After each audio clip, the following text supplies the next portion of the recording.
All right, thank you. May it please the court. My name is Jefferson Upchurch and I represent the state in this case.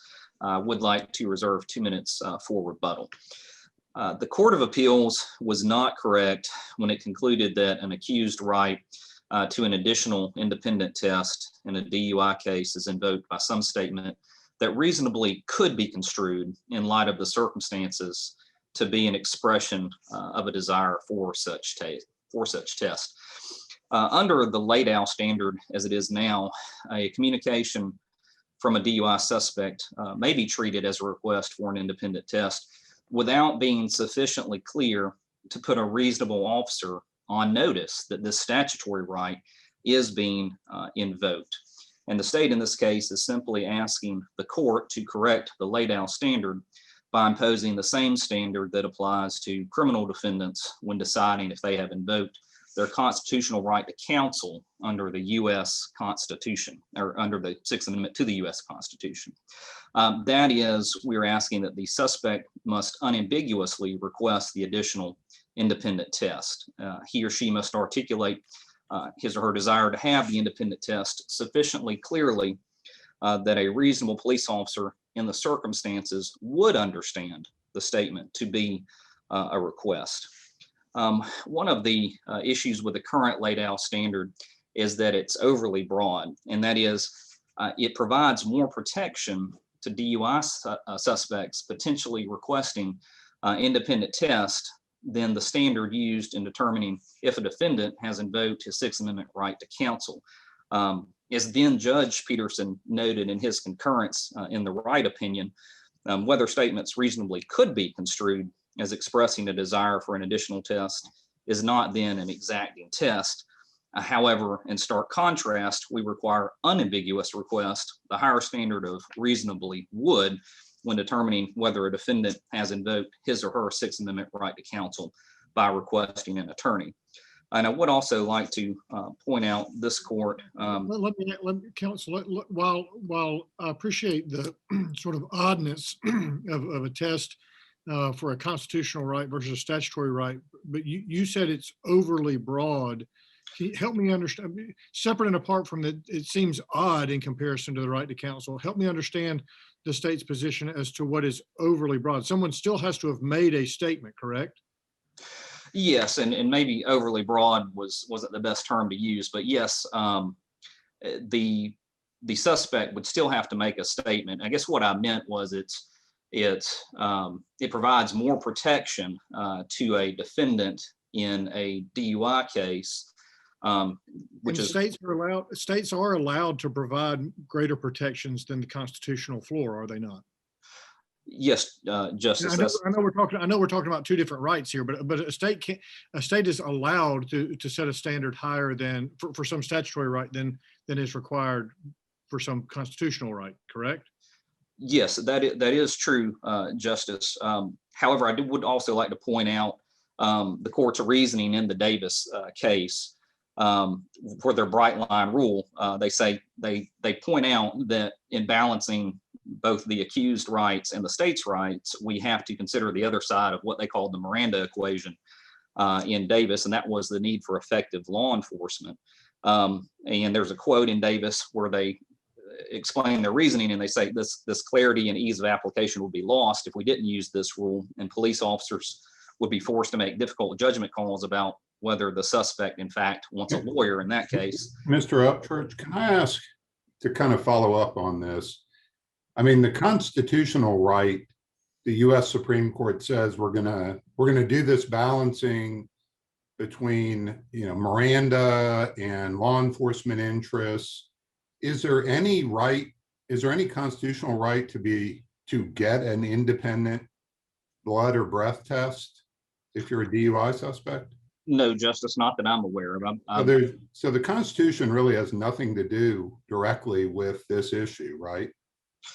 Well, I think there's due process involved with the Constitution, but this is a statutory right to answer the question. If the General Assembly wanted to eliminate this right entirely, could it do that and say, we are not going to advise you? Well, first, we're not going to even let you get an independent test. That might raise some subsidiary issues, but they clearly don't have to advise a DUI suspect of the right to an independent test, right? They do under the current law. Now, your question was, No. They constitutionally, there's no requirement, right?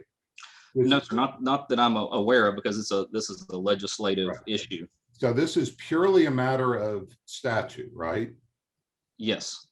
And isn't the only question then what the statute requires? I mean, why should we look to constitutional tests that balance, how does this affect law enforcement and how does this affect suspects? And, we're going to decide what the text of a statute means based on our balancing of interests.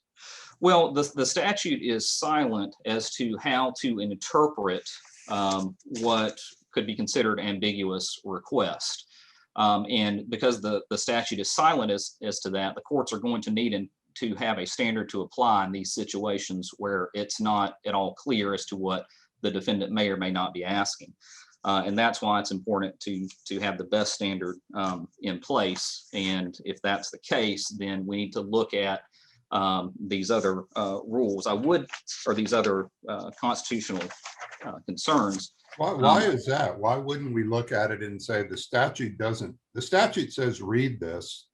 It doesn't actually say even what happens if the person asks for it and you don't agree. I mean, do we have any cases that even support the idea that you suppress the original test if you don't comply with the independent testing result? Yes, if I understand your question, Judge, yes, Justice, if a person is arrested for DUI, they are properly and timely read the implied consent warnings. The officer designates a state test. The suspect then takes said state test, but also at some point says, I want to exercise my statutory right to an independent test. The case law does require. Have we said that? Case law is not our court. Okay. Well, the lower court, Court of Appeals, has certainly said they have a duty to reasonably accommodate that request. Right. Where does the obligation to suppress the state test, if this other piece isn't complied with, where does that appear in the text of the statute? It does not appear in the text of the statute. Okay, thank you. So just to go back to, so you advise somebody of their right to an independent test. Would you agree that it's a pretty convoluted and difficult to understand piece of advice? Yes, I mean, it's not necessarily the best or the easiest thing perhaps to understand if you're not familiar with it, but yet that's what the legislature has deemed as the implied consent statute and what they've written. And so we've got to work with what they've given us. So in our balancing of what would be good for, suspects versus law enforcement, can we also say that, that the advice should be clear? Yes, and I would, they're trying to do, I suppose, the best they can. But unless and until they change this, Judge, the courts are, or Justice, the courts are stuck with the implied consent as it's currently written. And so we need that's my question. My question is, it is as you acknowledge, it's a convoluted type of advice giving. I mean, if you were going to give this advice in normal terms, we'd probably come up with a clearer way to give the advice. And then the suspect responds. You tell us on the responding side, we need to balance what would be clear and understandable. But what about, I mean, we're not allowed to then balance on what advice should be given to get a clear and understandable response? If I understand your question correctly, you certainly can. We all agree there could be issues with understanding and implied consent, but nevertheless, that's what we're bound by right now. And it's important for both the law enforcement and the suspects to work with, what standard are we going to use when a suspect makes an ambiguous. Let me ask you a question to make sure I'm clear. A couple of times you've referred to us as being somehow limited or connected in some way to implied consent. And let me make sure I understand the state's position. What is the basis? Where do we look to in the code to make a determination as to whether or not a test is to be admitted or suppressed? Okay, well, in the DUI sections 46, 391, in those sections, it talks about what the state has to do to have admissible test. It has to either be on they have to follow the Division of Forensic Sciences. And in 392A3, it talks about this independent test, correct? And then there's right, A3 is where yes. And none of that is read in implied consent, but isn't that where the basis for admission or suppression lives in that paragraph? That's true, and that's what the state has to do to get in the state administered test. So in the second sentence of A3, it says the justifiable failure or inability to obtain an additional test shall not preclude the admission of evidence relating to the test or test taken at the direction of law enforcement officer. Right, and I think that's where the lower courts have decided that the state has to reasonably accommodate a request for an independent test. It has to be justifiable if they didn't accommodate. Right. So I guess what I'm saying is we're talking a lot about the language of implied consent and all those sorts of things, but am I wrong in just missing that the question is it a justifiable failure not to get a test that's requested under this paragraph? And what constitutes a justifiable failure or inability? Isn't that the only thing we're trying to answer today?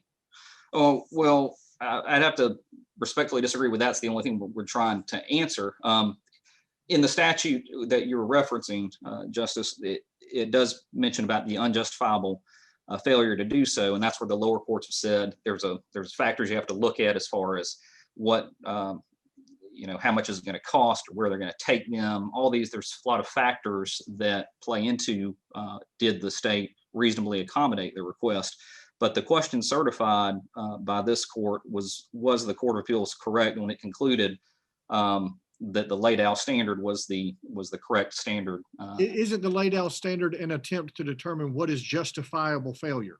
Is my question. I mean, well, I think it's not so much as dealing with justifiable failure as is the Laidlaw standard putting the officer on notice, a reasonable officer on notice, that the suspect is invoking. Well, that's another way of saying justifiable failure. I mean, the officer's failure to ensure an additional test is justifiable only if a reasonable officer wouldn't have understood that the arrestee was asking for a test, right? Right, and yes, I see what you're saying. Your justification for not getting a test was they didn't ask for it. Well, that's justification. And then right. They clearly and unambiguously asked for it. Well, can you justify why you didn't? Well, it was unavailable. I mean, that's what the code section talks about, is there's an inability to get it right. I mean, so we're talking about what's justifiable and what, right? I mean, I'm not trying to put you in a trap. I'm just saying, isn't that where the question is? Yes, I mean, in my mind, and I think we're on the same page, we're just maybe wording it differently, is yes, if the officer is put on notice that the defendant is asking for an independent test, then yes, why didn't they justifiably accommodate it? And I think the issue that I'm trying to hone on is well, the issues in these cases that the lower courts have decided seem to hinge on the officer saying, it's an ambiguous request. I took that not to mean that the person was requesting an independent test. And because I took it that way, I didn't even attempt to give them one. And so it's putting the officer on notice that the defendant is invoking this right. In Laidlaw, Laidlaw uses this reasonably could language, citing a case that has nothing to do with any of this. Right. But then later in the opinion, it actually uses the reasonably would language. How did that turn into a clear reasonably could? I did note that in my brief, and I did see that. All I can say, Justice, is in looking at case law since Laydau came out in 2002, is the Court of Appeals has continued to use the reasonably could standard. And so that would that's mentioned there one time in Laydau, I think was either a typo or a slip up, because given the opportunity since Laydau to correct that, if that's in fact what it was, the Court of Appeals has not done so to change that standard. I would point out to this court as well, I know it's certainly not binding authority, but it is persuasive authority that at least one other state in the country has explicitly rejected the Laydau standard. What does your statute say? I mean, rejecting a standard that's articulated by a lower court is only persuasive insofar as the statutory text that sets out the test mirrors ours. Right. Well, I was in the reasoning, I was pointing out that it's Wierzysinski v. State v. Wierzysinski. It's a U.S. or excuse me, Montana Supreme Court case from 06, 334, Montana 157. That court did note that the Laydau standard could be problematic in practical application. I just wanted to point that out because that's one of our arguments as well, is the Laydau standard is problematic to apply because of the reasonably could versus reasonably would standard. I would also point out that in Golden v. State, which was a Supreme Court case from Georgia in 2020, that this court did affirm a murder conviction, going back to the whole Davis bright line rule that the state's asking this court to adopt, that the court noted here that when an equivocal reference to counsel was made during a custodial interview, that interviewing officers need not clarify the request. So if we're doing, if we're applying that rule or that same type of reasoning to DUI suspects, then I would think that we would need a good standard, a good bright line standard to put the officer on notice. And that's all the state is asking to do, is for a reasonable officer to be put on notice and then have to certainly reasonably accommodate the defendant's request for an independent test. Would also simply point out that a lot of times the court may be thinking, well, what about if the officer just asked a clarifying question? If that's the issue, if I may finish, I'm trying to reserve 2 minutes, but just quickly answer that. I would say, as far as clarifying questions go, that puts the officer in a problematic situation a lot of times, because lower courts have held that if they even subjectively are trying to help the person out, if the defendant is asking a lot of questions about this, that, and the other, which happens a lot when they're under arrest for DUI, and they, although they're trying to be helpful, give incorrect legal advice, then an otherwise admissible state test that the defendant took is suppressed. An example of that would be the Sandich case, which was a 2008 case. There, a .229 breath test was suppressed when the officer erroneously told the defendant from Florida that her Florida license would be suspended. So it puts the officers in a bad situation if they have to start trying to give legal advice on the side of the road. Unless there's other questions, I'd like to reserve the balance of my time for both. Thank you, Mr. Upchurch. Mr. Creal. Thank you, Justice. Chief Justice, may it please the court. I'm not an appellate lawyer, I'm a trial lawyer. And I think it's important to put some sort of practical framework around the implied consent rights. Implied consent as a practical matter, I mean, as a legislative matter, is not a yes or no question, as Miranda is not a yes or no question, but practically on the side of the road, police officers are trained at the end of Miranda to say it's a yes or no question. I think in the case at bar, Trooper Curtis said 10 times, this is a yes or no question. And officers, unlike Miranda, won't explain implied consent, even though its language is virtually undecipherable for the average human. If a person says, what does that mean?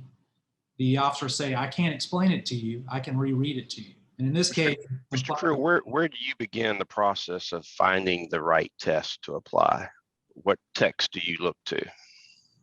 well, I think Justice Bethel hit the nail on the head. You look to 46-392-A3, which says, is there a justifiable failure to preserve the right of the driver to have an additional test? And Where do you go from there? I mean, if you're looking at that statutory text and that is the test, then how does the test then become something else? well, if you're getting arrested for I don't know why we're beating around the bush. You read implied consent, but you just won't ask the question, do you want an additional test? Well, actually, let's not beat around the bush and let's talk about the statutory issue, because I think if it turns on that, it would be helpful to know how you view any other words formulating the test that's applied, given the text that you've pointed to as being critical here. Well, I mean, I think from a construction perspective, if you look at it as strict construction, then a justifiable failure could be the failure to ask the question, do you want an additional test? I mean, That question is not imposed by the implied consent language that the General Assembly articulated. And in fact, the Court of Appeals has lots of precedent, as your friend across the way was saying, that when officers start trying to give more information than that requires, they walk themselves into trouble. So if your best argument is officers need to say things that the statute doesn't talk about, I'm not sure that's a winner. Okay, well, if you look at the legislative history of implied consent, before 1993, there was no 4567.1. That was added by the legislator to give additional information. And then in 2005 and 2006, they added the D.1, which is you can get a warrant or consent under the Constitution. But if you look at that, the legislature added the word, and you're entitled to an additional test. They didn't say you have a right to an additional test. And if you look at that from a textualist frame of reference, you have to apply the ordinary meaning to that term. It means more than a restraint of government power, the power of the government to prevent you from getting an additional test. It means you're entitled to it. It's a vested right, which triggers due process. Oh, hold on. You're only entitled to it if you ask for it, right? To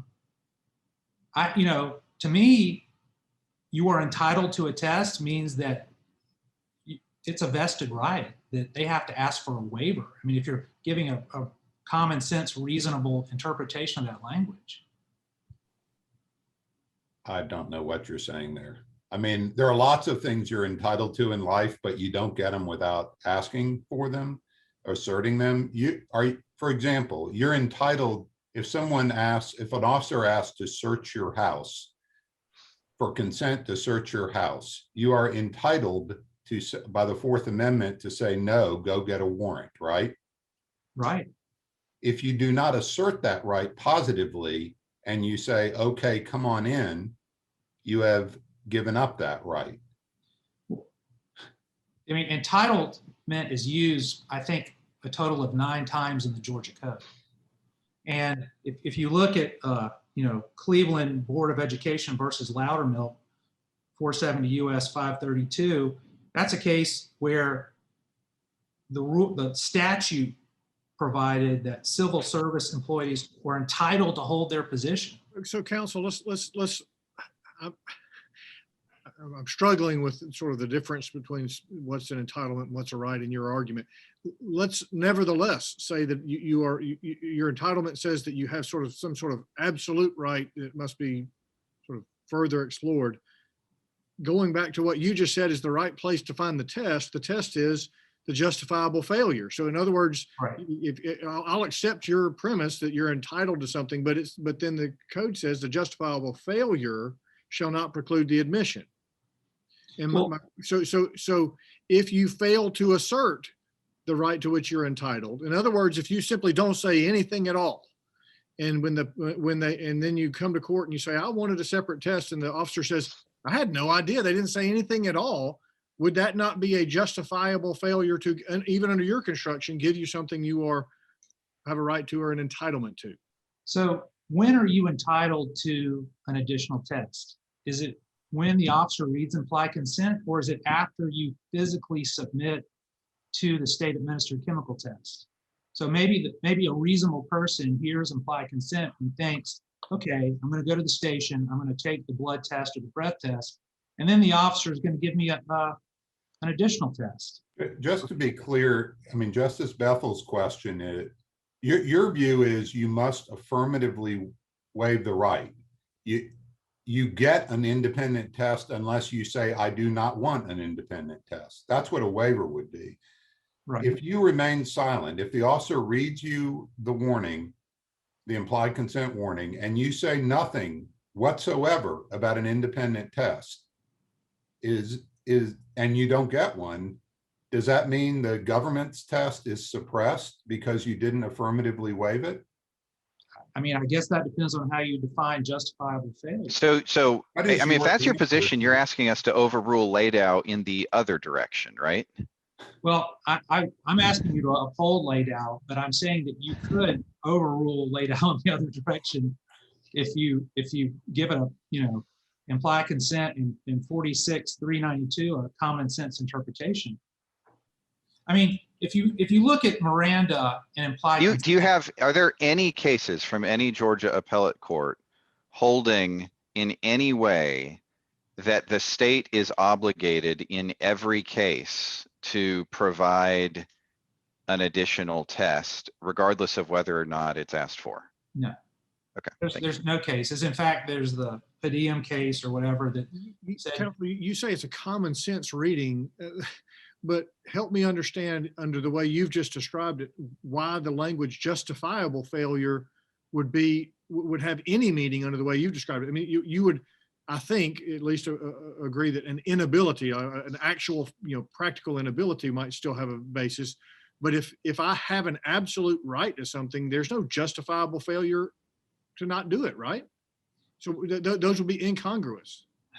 well, so, a right is a restraint on government action, on government power, and an entitlement is a vested right. And what I'm saying is that somewhere in the middle, the simple question, do you want an additional test, should be asked. That's what I'm saying. That's a great argument to the legislature, Yeah. but they haven't put that in the statute. But they have put it in statute. They said you're entitled to a test. I mean, what does entitled mean? What does titled versus a right mean? Is there an if that follows that? I'm not sure I understand. If this is not the most important part of your argument, it might be a good place to pivot. Okay, well, let me move on and say that you're looking at Davis versus the United States, and you're trying to apply the Sixth Amendment right to counsel reasonably should standard to implied consent. But if you look at implied consent and Miranda, they're completely in opposition. Miranda has to be understood. It has to be knowingly, intelligently waived. What does Miranda have to do with this? Well, because you're applying the Davis reasonably should standard to implied consent. So Miranda has everything to do with this. Well, why don't we put Davis aside for a minute and just say justifiable? I mean, that seems to be the key word. If you don't provide an independent test, it has to be a justifiable reason. Right. If an officer reads what the General Assembly has, well, first, if the General Assembly never said anything about having to tell somebody about their right to an independent test, if it was just a right that was sitting out there in the statute, and someone didn't say a word about it on the roadside, a suspect didn't say a word about it, would it be justifiable to not go get them an independent test? I mean, that depends on when you think the right accrues. I mean, and that was my point is. No, at no point do they say a word about an independent test through the whole process. Would it be justifiable to not kind of make them go get an independent test? And answer that, please, by pointing to the actual legislation. Well, I mean, again, the legislation says a justifiable failure for a defendant to get an additional test or may get an additional test. And if there's a justifiable failure, then it's admissible. If there's not a justifiable failure, it's inadmissible. I mean, that's the crux of the issue. You know, but the point becomes, if you're an ordinary reasonable person and you hear after first submitting to the requested or required state test, you're entitled to additional tests. Wouldn't an ordinary reasonable Continue, counsel. Continue with the implied consent. You're entitled to the additional test because that's not the end. right? It's It of says, your will you blood, submit urine, or other bodily tests? services at your own expense and from a qualified personnel of your own choosing. Right. If you don't say, I have the money for it and this is who I want, I mean, how would they know who? You have to make a choice, right? Well, yeah, well, that's the reasonable accommodation standard. So if No, you no, say you want to, I don't want to go to reasonable accommodation. I want to stay with your argument for a minute. You're saying that I have an absolute right to something and I don't have to tell you anything for that entitlement, whatever you want to call it, absolute right or to exist. But the actual language that's in the implied consent requires me to make a choice of the test and the tester. If Right. I haven't done those things, how could a law enforcement officer accommodate this entitlement? well, I mean, I think the first issue is you have to, I mean, if someone says nothing, if they're waiting for the officer to, you know, because of the language after you submit to the state administered chemical test, you're entitled to an additional test. If they're waiting for the officer to ask them about their, you know, the officer may take their blood or breath test and leave the room. Let's circle all the way back to the presiding justice's questions to your opposing counsel, to the state earlier. Is the state obligated to require their law enforcement officers, constitutionally that is, to read you any script? Constitutionally? Yes. Well, no. But So, I mean, so Georgia has chosen this script and said, this is how we do these roadside stops. This is how we advise people of their rights. And this is the only way. To the point made earlier, the Court of Appeals seems to say if you go outside of it, you're going to get in trouble. This is the only way that a law enforcement officer can safely communicate all of this information without creating other problems.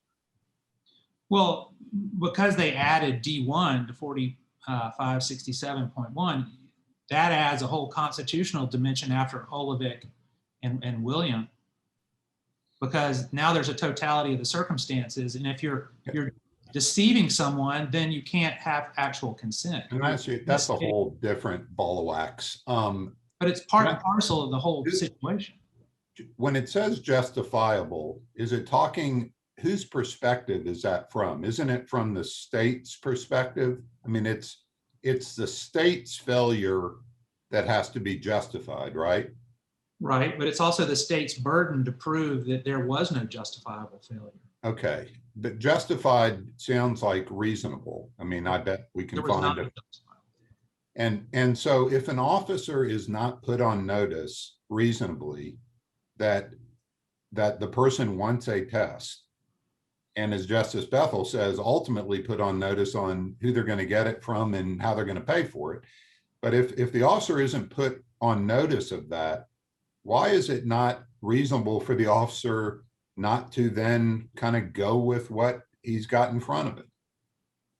Well, I mean, you know, in Liddell specifically, the woman said, I know these rights. You don't have to read me implied consent. And he started reading implied consent, and she said, I wanted a blood test. Well, And then the argument was that she was designating a test as opposed to asking for an additional test. but can you answer the presiding justice's question? He said, why isn't it reasonable to go with what the officer has in front? You know, Well, I mean, yeah, it's not, it wouldn't be unreasonable to go with that, but, you know, why wouldn't it be reasonable to ask the simple question, do you want an additional test? I mean, That's you're not going to be able to go there, because the test you have to apply needs to be a cut and dried. Either, well, if the officer does not ask the additional test, the additional question, if there's some ambiguous response from the suspect, and the officer then doesn't do anything else to clarify it, the question is, what is the result? Under the Court of Appeals case law, the result is the state loses. Under, you know, a view that you have to reasonably be put on notice, the state wins. It's not a matter of asking clarifying questions. We can't require people to ask clarifying questions. well, so in practice, again, law enforcement officers almost universally in my 27 years of experience litigating DUI cases say it's a yes or no question. What is that? That's a leading question. But with a leading question, you have a right to explain your answer. And they're cutting off the right to an independent test by saying unequivocally, it's a yes or no question. I don't want to hear anything else until I hear yes or no. Aren't they saying yes or no as to the question at the end of the implied consent warning about whether or not you will submit to the state's test? Yeah, under the implied consent law, which also provides a right for an additional test. But the question that people answer yes or no to, that officers insist on a yes or no answer, is at the end of the implied consent notice, it asks whether you will submit to the state's test. And you are entitled to say, what is the answer to that question, yes or no? And if you say a word more as an officer, you are walking into lawyers like you raising complaints about what the person said legally, Well, right? I mean, it's just, you've got a situation where people are, there's a probable What is the answer to my question? Isn't the yes or no answer the answer to, will you submit to the state's test? Well, I mean, yes, it is, but that's not what the rights, that's like saying with Miranda, is it a yes or no question that you're going to speak with me? What is the best case you have that explains why it should be a reasonably could standard? Ladau says reasonably could. It cites a case that has nothing to do with that. And then it later says reasonably would. And as best I can tell, the Court of Appeals in subsequent cases just plucked out the first part of Ladau rather than the second part, and off we go. What do any of the cases explain it the way you want it to try to explain it? I mean, I think the best case we have is Ladau, because it, you know, it says the legislature didn't want to create a man trap for people that for the implied consent rights and restrict their right, their entitlement to an additional test, because they don't give any instruction either temporally, they don't give any magic words to invoke the right to an additional test. And you got to understand that a normal, reasonable, ordinary person, when you're being arrested for a DUI, you're in the lion's den. You're completely at the under the power. You're under arrest. You know, you're under duress. There's probable cause you're impaired. It just doesn't make any sense, you know, from a fairness and logic standpoint, not just to ask them the simple question. And the question in my mind is a justifiable failure, the failure to ask them if they want an additional test or if they waive the right. It would take 3 seconds and it would be fair. And it would be a reasonable interpretation of the implied consent statute. All right, thank you, Mr. Creal. Anything else? That's all. For that. All right, Mr. Upchurch, you have 1 minute. All right, thank you. Having had the arguments, I don't believe I've got anything else to add. But unless the court has any further questions for me at this point, I'd just like to say thank you for your time and consideration to the matter. Thank you, Mr. Upchurch, and thank you, Mr. Creal. And we wish you safety as you continue forward, and thank you for your presentations today.